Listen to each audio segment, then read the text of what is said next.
Halo sahabat sekalian, ketemu lagi dengan saya, Coach Ridwan Abadi. Nah, di modul kali ini kita akan membahas strategi berikutnya, yaitu di kolom keempat. Kolom keempat ini adalah target pasar. Nah, kalau tadi di kolom ketiga kita sudah membahas tentang definisi bisnis. Anda tentu masih ingat, definisi bisnis tadi membahas tentang siapa orang yang Anda bantu. Nah, orang yang Anda bantu ini tadi, dalam strategi kita sebut juga sebagai apa? Sebagai target pasar. Ya, sekali lagi, nah dalam strategi bisnis, orang yang kita bantu ini kita sebut sebagai apa? Target pasar. Nah, kalau dalam marketing mancing, maka yang tadi kita sebut sebagai ikannya.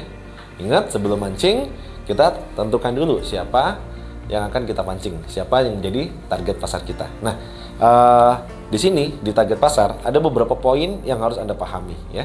Jadi kalau kita sudah membahas 1, 2, dan 3, ini adalah tahapan preparation, tahapan persiapan kita untuk banjir order. Dan 3 strategi kita nanti ada di sini, ikannya, ada di produknya, dan ada di strateginya untuk banjir order. Oke, kita akan mulai. Ya. Di target pasar, ada beberapa hal yang harus Anda pahami. Ya. Yang pertama adalah siapa mereka. Jadi kalau Anda lihat di tools, ada tulisan di situ ya, siapa yang Anda bantu. Ya. Nah, yang kedua adalah tingkat ekonomi atau demografi ekonomi mereka kira-kira seperti apa. Jadi, spesifik yang mau Anda bantu. Yang ketiga, apa yang mereka inginkan. Apa keinginan mereka, dan yang terakhir buat database-nya. Oke, saya ulang lagi, ada 4 di target pasar yang harus Anda pahami. Yang pertama adalah siapa mereka, tingkat ekonomi, apa keinginan mereka, dan database kan. Nah, kita akan kupas satu persatu dari yang pertama, yaitu siapa mereka. Banyak dari kita berpikir ketika kita mau menjual produk adalah target pasarnya adalah semua orang. Betul apa betul? Bisa jadi Anda adalah salah satunya yang berpikir bahwa pengen menjual produknya kepada semua orang. Tapi sayangnya hampir tidak ada produk yang bisa dijual kepada semua orang. Artinya apa? Setiap produk punya segmennya. Tidak ada produk yang dijual semua orang. Kita ambilkan contoh misalnya ya. Di slide ini Anda bisa melihat ada 3 jenis varian susu ya. Ada Lovamil, Anlin, ada susu bendera. Nah, apakah mereka ini bersaing? Mayoritas dari kita mungkin berpikir, ya kan mereka sama-sama produsen susu, mereka pasti bersaing ya. Tapi menurut saya tidak. Kenapa tidak bersaing? Karena target pasarnya berbeda. Ya, kita lihat. Ya, susu bendera ini kira-kira siapa? Kira-kira target pasarnya? Ya, mungkin Anda bilang anak-anak. Yang kedua, ini Lovamil ini kira-kira siapa? Yes, mungkin ibu hamil dan menyusui. Nah, kalau yang ini, Anlin, orang tua atau orang yang bermasalah dengan kalsium, ya dengan tulangnya. Oke.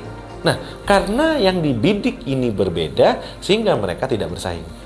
Padahal sebenarnya yang dijual sama-sama jual susu dalam kemasan, ya. Dan kalau seandainya misalnya ya, susu bendera tadi diminum yang harusnya untuk anak-anak diminum sama ibu hamil, apakah tidak boleh? Boleh. Ibu hamil diminum sama orang tua boleh, susu orang tua diminum sama anak-anak boleh. Kenapa? Karena semuanya itu sebenarnya susu sapi yang sudah diformulasi. Jadi sebenarnya tidak ada masalah. Dan mungkin orang lebih suka sebenarnya yang lebih sehat itu adalah susu segar dari sapi yang dia nggak ada mereknya, betul? Nah, itulah sebenarnya yang kita ngelihat bahwa tidak ada produk itu yang bisa dibeli sama semua orang. Kenapa? Karena semua orang itu punya segmennya dari setiap produk tadi. Sehingga apa sih yang kita sebut dengan target pasar tadi? Ya, target pasar itu adalah orang yang kita bantu. Ya, itu yang harus kita pahami dan itu spesifik. Nah, biar Anda lebih jelas, ya coba Anda lihat slide ini ya. Ini ada slide makanan kucing. Betul? Makanan apa? Yes, makanan kucing.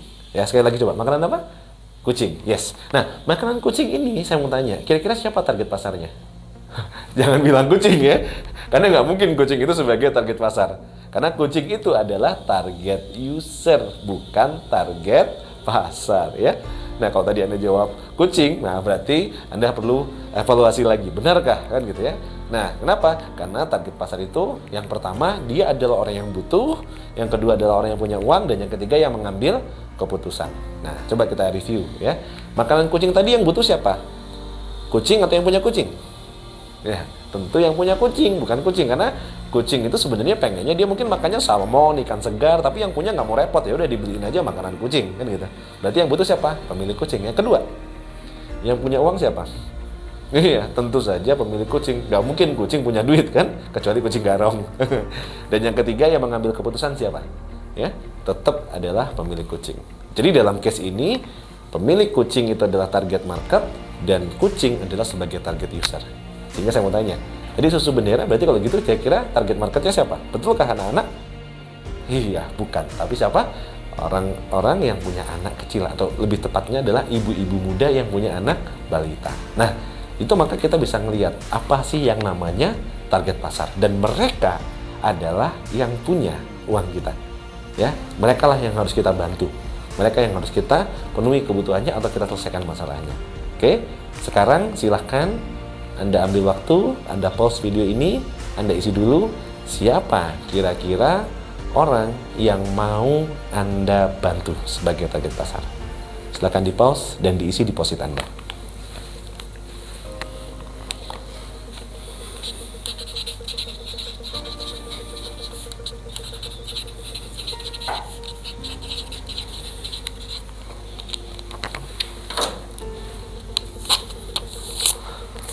Oke, sudah Anda isi?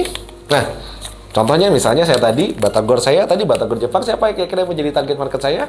Nah, saya membuat. Nah, target market saya adalah misalnya di sini mahasiswa, mahasiswi dan pelajar. Nah, harus spesifik kira-kira siapa? Apa profesinya, ya? Siapa mereka? Kalau perlu tambahkan tentang usia mereka berapa gitu. Nah, silakan Anda buat sespesifik mungkin siapa orang yang butuh, punya uang dan mengambil keputusan. Kalau sudah, silakan Anda tempel di kolom siapa mereka.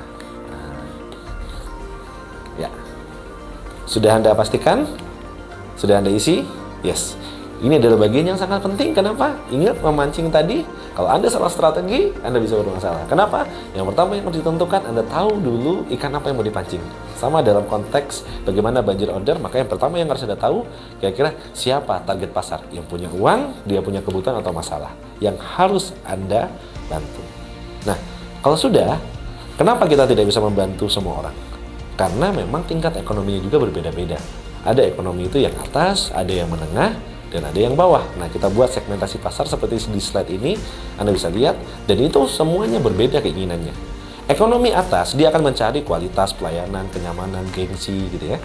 Nah, kalau ekonominya dia yang bawah, dia akan cari apa? Dia akan cari kuantitas, harga, banyak, gitu ya. Nah, kalau yang menengah gimana?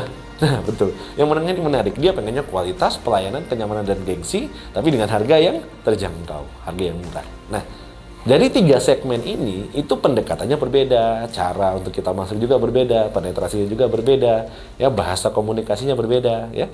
Contoh, kalau atas misalnya, kalau dalam industri penerbangan, atas itu adalah Garuda. Walaupun mahal, orang tetap akan beli. Kenapa? Karena kualitas, ya, nggak pernah delay, ya, dapat fasilitas banyak, tempat launch untuk menunggunya pun eksklusif, gitu. Kalau yang bawah contohnya apa? Lion, gitu ya. Harganya murah, tapi resikonya apa? Resikonya delay, ya. Anda bisa menunggu sampai seharian mungkin kalau pas lagi delay, gitu ya. Nggak dapat makan, nggak dapat fasilitas, tempatnya mungkin ya umpel-umpelan, gate-nya, kira-kira seperti itu, ya. Kalau yang menengah apa? Ya, mungkin contohnya misalnya Citylink gitu ya, atau Sriwijaya. Ya, cirinya apa? Kalau yang atas dapat makan, yang bawah dapatnya misalnya nggak dapat makan, kalau yang menengah dapatnya apa? Snack. Nah, kira gitu ya. Nah, misalnya ada naik Citylink. Itu yang mana? Dia dengan kualitas yang lumayan bagus, pelayanannya juga lumayan bagus, tapi harganya lebih terjangkau. Nah, ini kalau kita ngeliat di industri penerbangan. Pertanyaannya, mana yang paling laris? Ya, semuanya jalan. Garuda tetap punya segmennya yang mereka yang eksklusif, walaupun ditawari dengan naik Lion dengan harga yang mungkin setengahnya, mereka tetap nggak mau pindah. Kenapa? Kelas mereka adalah kelas Garuda, ya. Nah, atau ada orang-orang yang mungkin biasa naik Lion, walaupun delay, dia protes lama, fasilitasnya mungkin juga minim. Nah, tapi ketika sebenarnya dia bisa dapatkan dengan pelayanan lebih bagus di Garuda, dia tetap tidak pindah ke Garuda, dia tetap akan naik Lion juga, kan? Nah, inilah sebagai contoh. Nah, oleh karena itu, silakan Anda tentukan segmen mana yang Anda garap, segmen mana yang menjadi fokus Anda, ya. Jadi contoh misalnya kalau tadi saya membidik, oh ada mahasiswa atau ada pelajar, mahasiswa pun ada yang atas, ada yang menengah, ada yang bawah. Ada yang datangnya bawa mobil, ada yang datangnya bawa motor, ada yang jalan kaki. Ada yang kosannya harga 2 juta sebulan, ada yang kosannya 1 juta, ada yang kosannya mungkin cuma 200-300 ribuan.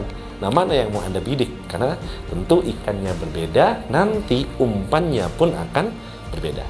Nah, di kolom ini silakan Anda centang saja mana yang akan Anda bidik. Nah, misalnya contoh saya membuat menengah. Nah, kira begitu. Nah, Anda silakan isi kira-kira Anda mau membidik market yang mana. Oke, silakan pikirkan, renungkan sejenak, pertimbangkan matang-matang, karena setiap level, setiap segmen menuntut kebutuhan berbeda, keinginannya berbeda. Silakan Anda pikirkan. Pause video ini dan silakan Anda centang.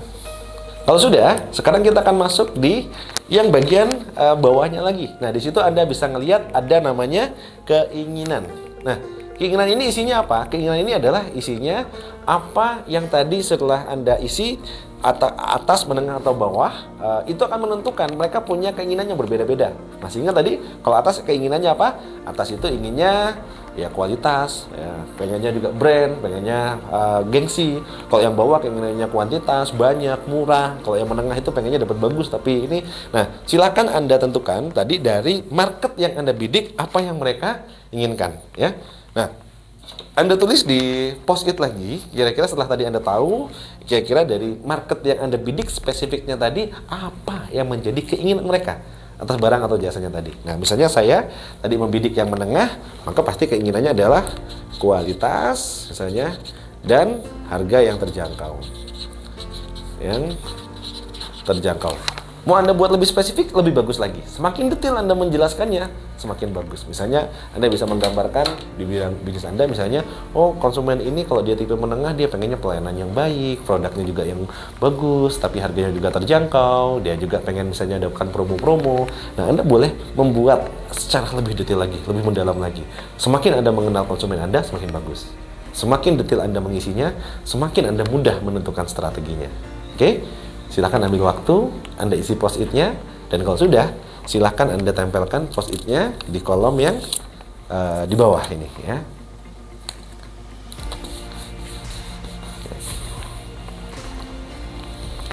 Sudah? Nah, sekarang bagian terakhir dari target market, yaitu apa? Bagian terakhir dari target market adalah database, tepat sekali. Nah, kalau Anda sudah tahu bahwa target market tadi Anda siapa, mereka tingkat ekonomi yang mana, dan mereka juga punya keinginan apa, yang terakhir, Anda kira-kira sudah punya belum database calon konsumen ini? Ingat, database calon konsumen. Bukan database konsumen ya, orang yang sudah pernah beli, tapi calon. Misalnya, target market saya mahasiswa, maka database yang harus saya buat apa? Database yang harus saya buat misalnya adalah kampus itu mana saja, terus fakultasnya ada apa saja, jurusannya ada apa saja. Kalau perlu saya cari ketua kelasnya siapa, nomor HP-nya berapa. Nah, itu yang harus dibuat. Kalau bisnis Anda mungkin fashion, market Anda adalah ibu-ibu, maka Anda harus tahu perumahan di sekitar Anda itu di mana. Yang mungkin kalau misalnya membidik atas, perumahan elitnya, kalau menengah, perumahannya middle class-nya, kalau bawah, perumahan sederhananya. Nah, itu kira-kira ada apa saja, berapa banyak kakaknya, ketua RT-nya siapa, RW-nya siapa, gitu ya. Berapa banyak orang yang tinggal di sana. Nah, Anda perlu detail buat itu. Apakah Anda sudah punya? Misalnya Anda busana muslim, segmen Anda ibaratnya ibu-ibu pengajian, Anda sudah punya database-nya. Ya, pengajiannya ada mana saja, ya, di masjid itu ada apa saja, berapa besar mereka. PR Anda yang terakhir, maka buat database-nya. Kalau Anda pegang database-nya, maka Anda punya aset. Kalau Anda punya database-nya, Anda bisa eksekusi. Oke, ini adalah poin terakhir dari segmen kita kali ini, yaitu target market. Saran saya, selesaikan tugas di poin nomor 4, yaitu target market, sebelum Anda menginjak pada modul berikutnya. Kenapa? Ini bagian terpenting, ini bagian salah satu yang penting. Kenapa? Karena kalau kita mau banjir order, ingat, ini adalah salah satu kanal yang menghasilkan omset kita. Ya, ini adalah salah satu yang menjadi bagian pentingnya. Sebelum mancing, tentukan dulu ikannya. Karena dengan Anda tahu ikannya, Anda bisa menentukan umpan seperti apa yang dibutuhkan, strategi mancing seperti apa, kolamnya di mana, dan seterusnya. Sampai ketemu lagi di video berikutnya. Pastikan selesaikan, jangan lanjut dulu sebelum Anda menyelesaikan tugas di nomor 4 ini. Sampai jumpa.